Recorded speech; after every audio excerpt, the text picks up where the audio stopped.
Shalom, dalam nama Tuhan kita Yesus Kristus. Pernahkah kita meminta pertolongan, namun dibalas dengan caci maki dan penghinaan? Meminta tolong bukanlah suatu perkara yang mudah untuk dilakukan, apalagi jika melibatkan harga diri dan tidak ada kepastian akan dilayan dengan baik. Seorang perempuan Kanaan, orang bukan Israel, datang kepada Yesus memohon pertolongan dengan amat sangat. Demi anak perempuan yang sangat dikasihinya, dia sanggup melepaskan semua harga dirinya pada penilaian masyarakat bangsa Israel yang ada ketika itu yang sedang mengikuti Yesus. Dia memilih untuk tetap bertahan dan mengikuti Yesus. Dalam Matius 15 ayat 21 sampai ayat 28, perempuan Kanaan ini memohon dengan amat sangat agar Yesus menolong anak perempuannya. Untuk beberapa ketika, Yesus sepertinya tidak peduli. Yesus diam. Yesus sama sekali tidak menjawabnya. Melihat keadaan itu, murid-murid Yesus datang dan meminta supaya Yesus mengusir perempuan itu. Menurut murid-murid Yesus, perempuan ini sangat mengganggu karena mengikuti sambil berteriak-teriak. Tambahan pula, perempuan ini bukan orang Israel, tetapi bangsa asing yang bagi mereka tidak layak untuk ditolong, apalagi untuk diselamatkan. Dapat dibayangkan bagaimana sang ibu ini sungguh-sungguh tidak mau kehilangan kesempatan selagi Yesus masih ada di sana. Dia mau agar Yesus menyembuhkan anaknya yang menderita karena kerasukan setan. Tidak peduli apa pandangan orang di sekitarnya, tidak peduli bagaimana dia diperlakukan. Mungkin juga dia mendengar perkataan murid-murid Yesus yang mau mengusirnya. Biarlah harga diri ini dipijak, asal saja Yesus sudi menyembuhkan anakku.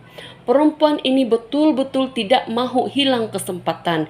Dia bertekad untuk bertahan dan memohon pertolongan dari Yesus. Dalam keadaan seperti itu, Yesus menjawab permohonan perempuan ini dalam ayat ke-24. Aku diutus hanya kepada domba-domba yang hilang dari umat Israel. Jika kita yang mendengarnya, mungkin kita akan berundur setapak demi setapak. Kita mungkin akan malu menyadari kita ini bukanlah dalam keluarga Israel. Tapi perempuan ini tetap tidak bergancak. Dia terus bertahan, maju, dan mendekat kepada Yesus serta menyembahnya. Tuhan, tolonglah aku. Mungkin ketika itu para murid mulai mengusir perempuan ini. Namun perempuan ini semakin keras berteriak memohon pertolongan sambil menangis dengan amat sangat.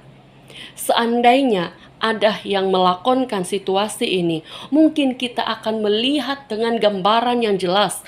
Perempuan ini tidak berputus asa. Dia tahu, dia percaya Yesus boleh menyembuhkan anaknya.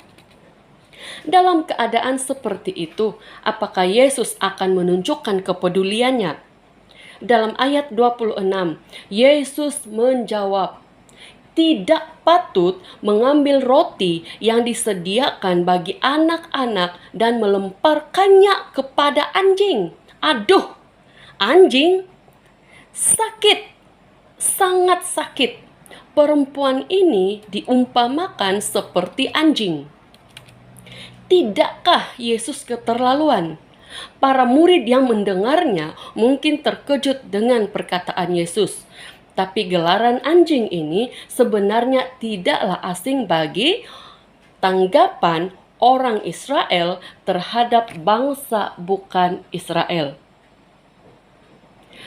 Bangsa Israel yang angkuh dan bangga dengan identiti sebagai bangsa yang dipilih oleh Tuhan sering merasa diri lebih baik, lebih benar, dan jauh lebih tinggi tarafnya daripada bangsa lain. Mereka cenderung memandang rendah orang lain. Mereka pikir mereka inilah satu-satunya bangsa yang dipilih oleh Tuhan dan dekat dengan surga. Sedikit emosi juga ketika merenungkan teks ini. Kalau mungkin kita yang ada di tempat perempuan itu, kita sudah pergi, lari, dan tidak balik-balik lagi. Namun apa jawaban perempuan ini kepada Yesus? Dalam ayat 27, kata perempuan itu, "Benar Tuhan, namun anjing itu akan makan remah-remah yang jatuh dari meja tuannya." Saya terkeduh seketika sewaktu merenungkan perkataan perempuan ini. Dia tidak peduli kalau harga dirinya serendah anjing. Dia tidak peduli maruahnya dipijak-pijak. Yang dia tahu, Yesus berkuasa menyembuhkan anaknya. Dia fokus kepada Yesus. Dia fokus kepada hati Yesus, bukan pada tanggapan orang lain. Dia mau meraih hati Yesus. Dia percaya kepada Yesus. Ketika semua murid dalam teka-teki, benarkah Yesus tidak akan menolong perempuan ini? Atau memang benarlah hanya bangsa Israel yang dikasihi Tuhan? Atau iya kan, bangsa asing memang tidak layak dikasihani oleh Tuhan? Ketika banyak persoalan yang mungkin timbul di dalam hati para murid dan orang lain bangsa Israel yang ada ketika itu, Yesus mengubah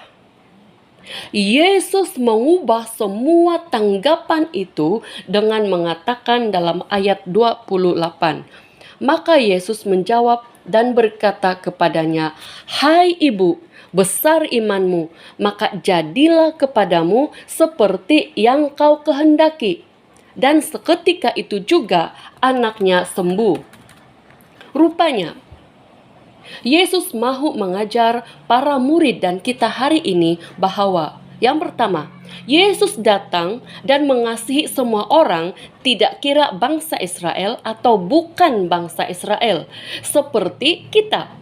Bahwa semua orang layak dikasihi Tuhan. Tiada yang boleh menganggap diri terlalu benar, terlalu baik, terlalu rohani sehingga diterima Tuhan. Semua orang sama di mata Tuhan. Dia menerima dan mengasihi semua orang. Hal yang kedua, Yesus hanya mahu menimbulkan atau mengeluarkan sikap prejudis bangsa Israel terhadap bangsa bukan Israel.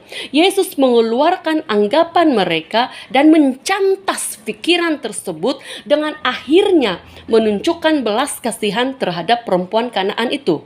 Ketiga, Yesus sengaja membiarkan perempuan itu dalam keadaan tertekan namun bertahan. Dari situ, iman perempuan ini kelihatan dan menghasilkan buah. Mari belajar untuk tetap bertahan. Rasul Paulus dalam 2 Korintus pasal 4 ayat 8 berkata, "Dalam segala hal kami ditindas, namun tidak terjepit. Kami habis akal, namun tidak putus asa." Ayub juga berkata dalam Ayub 23 ayat 10, "Karena ia tahu jalan hidupku. Seandainya ia menguji aku akan timbul seperti emas." Saudara-saudari, mari belajar bertahan. Mari berseru dan tetap berpaut pada tangan Tuhan. Kadang-kadang kita tidak segera mengerti jalan Tuhan. Bertahan, jangan bergancak dari iman kepada Kristus. Dia memperhatikan kita. Dalam 2 Tawarik 16 ayat 9e mengatakan, "Karena mata Tuhan menjelajah seluruh bumi untuk melimpahkan kekuatannya kepada mereka yang bersungguh hati terhadap Dia." Mari tetap memilih untuk bertahan. Tuhan Yesus memberkati.